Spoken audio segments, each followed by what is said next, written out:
If you're a fan of Gundam, or really any mech series in general, then you know what it's like to have people discriminate on a show simply because of its genre.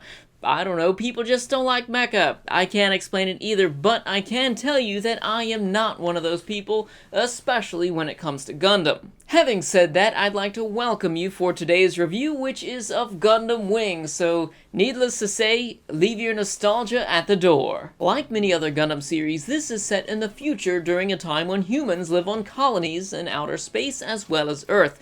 Typically, its predecessors are known for having a story that revolves around a giant war between two factions. Wing, on the other hand, has about 6 or 8. Is it 12? I don't know how many factions there are. Who keeps track of this stuff anyways? It's honestly hard to follow. In addition, Wing features a very large cast of characters, and it can be difficult at times to draw the line between who is the main character and who is the supporting character. But thankfully, we're watching Gundam, and we know that the main characters are the ones that are piloting the Gundams, and here we have 5. It's just a shame that they're all so bland. It's sad to say that each of these 5 characters are composed of just a single personality trait. We have the asshole, we have the guy that talks too much and is kind of annoying, we have another asshole, we have the confused one, and then we just have the kind one. In addition to these 5 main characters, we have lots of side characters which would have been better off taking center stage, but didn't. Relina Peacecraft is a character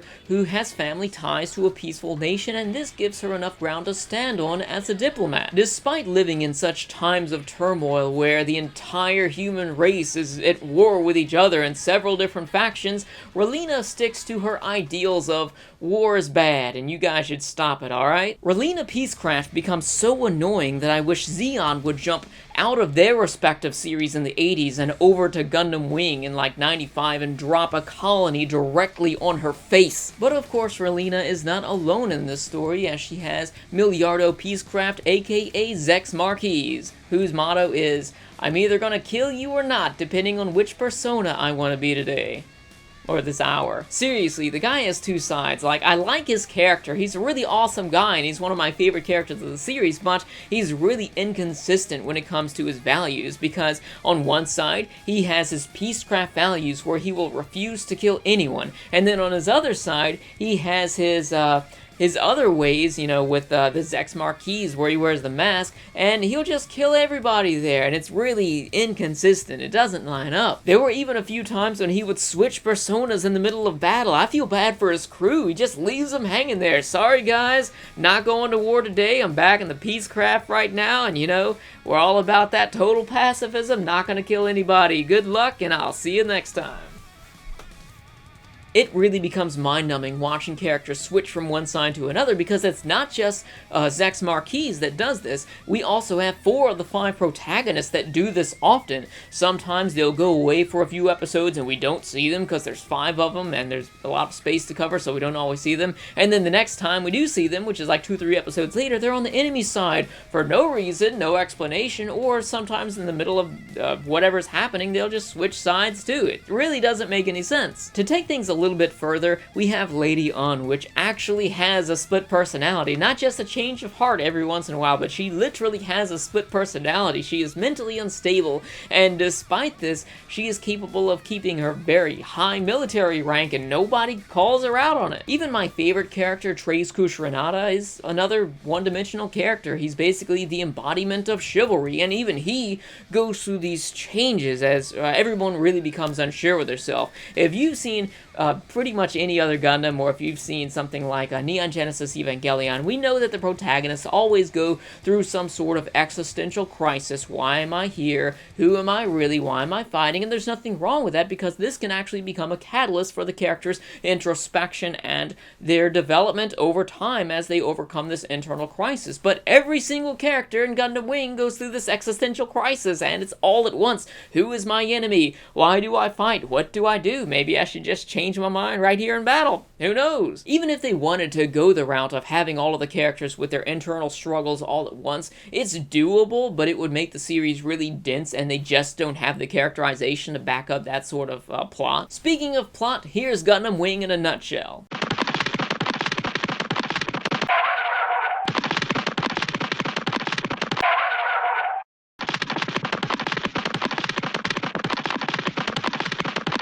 That's basically what you get with Gundam Wing. It's just people trying to have the best technology to go to war with each other the entire time, and then if you think about it, the time span within the story itself isn't long enough for them to actually research all of this new technology. They just kind of have it, which means they probably had it in the beginning too, and they could have just started off with the strongest stuff. Gundam Wing tries to send its story in two different directions, and it really doesn't work. On one side, you have these really awesome looking mechs and these really exciting battles where they just kill countless people and just destroy colonies, just do all sorts of crazy stuff in battle, and all of the mobile suits are piloted by characters that could basically be action movie stars, you know, the one personality traits, the cool looking characters, that's them right there. So it's really trying to appeal to the guilty pleasure side, but then again, it tries to be very preachy on the other hand, where they constantly try and discuss the horrors of war, and there's also the themes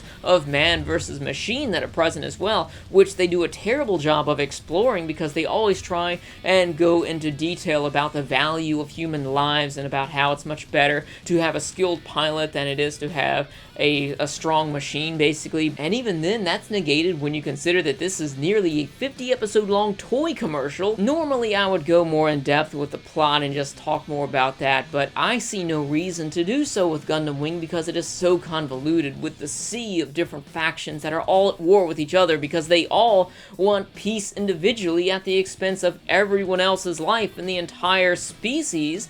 And then you have Relina Peacecraft that wants total pacifism. If I hear that word one more time, then I'm going to drop a colony on her myself. But she wants the total pacifism, and she wants all of these other factions to, in good faith, destroy their weapons. And it's just so childish to think that they would all do that. Now, as far as the ending goes, I'm not going to give any spoilers here, but it kind of just fizzles out at the end. It's like, hey, we reached the desired episode amount, and let's just end it here. Let's just have something big happen and call it a day. And it's not any more or less disappointing than the rest of the series, but it is what it is.